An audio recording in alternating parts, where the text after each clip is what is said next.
छोटी सी उम्र में ही एक औरत के पति का देहांत हो गया।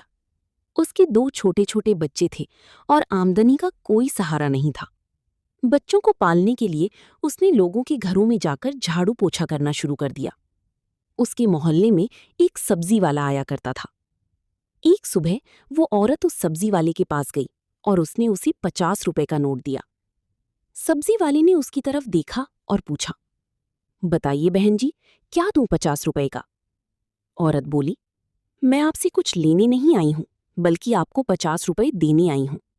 कल रात जब मैंने आपसे सब्जी खरीदी थी, तब गलती से आपने मेरी थैली में 50 रुपए की सब्जी ज्यादा डाल दी थी।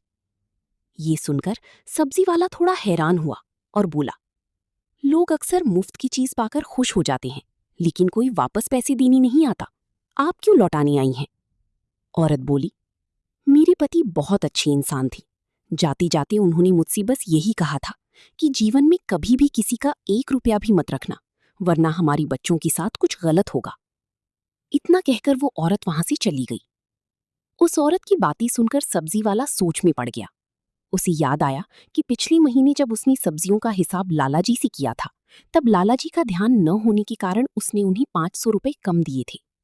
वो तुरंत लालाजी के पास गया और उन्हें 500 रुपए देते हुए बोला, लालाजी, ये आपके पैसे हैं।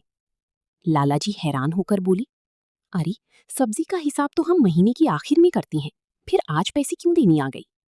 तब सब्जी वाली ने उन्हें पूरी बात बताई और कहा, मेरी भी छोटी छोटी बच्ची हैं। मैं नहीं चाहता कि मेरी बच्चों के साथ कुछ गलत हो, इसलिए मैं आपका हक अपने पास नहीं रखना चाहता। सब्जी वाली के जाने के बाद लालाजी भी गहरी सोच में पड़ गए। उनके भी छोटे छोटे बच्चे थे।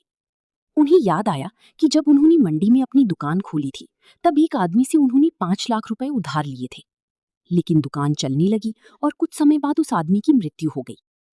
लालाजी ने सोचा था कि अब कौन हिसाब मांगने आएगा, इसलिए उनकी नीयत बदल गई और उन्होंने वो पैसे कभी लौटाई ही नहीं। उस रात लालाजी को बिल्कुल नींद नहीं आई। अगली सुबह उठती ही वो उस आदमी के घर पहुंची और उसकी पत्नी के पैरों में गिर पड़ी। रोती हुई बोली, बहन जी, मैंने आपके पति से 5 लाख रुपए उधार लिए थे, लेकिन उनकी मृत्यु के बाद मेरी नीयत खराब हो गई। मुझे लगा आपको ये हिसाब मांगने नहीं आएगा, लेकिन अब मैं आपका पूरा उधार लौटाना चाहता हूँ। लालाजी ने उस औरत को पूरे पैसे लौटा दिए। क्या आप जानते हैं वो औरत कौन थी? वो वही महिला थी जो लोगों के घरों में झाड़ू पोछा करके अपने बच्चों का पालन कर रही थी। सीख, कभी भी किसी का हक नहीं खाना चाहिए। भले ही इंसान की नजरों से बात छुप जाए, लेकिन ऊपर वाला हर चीज का हिसाब जरूर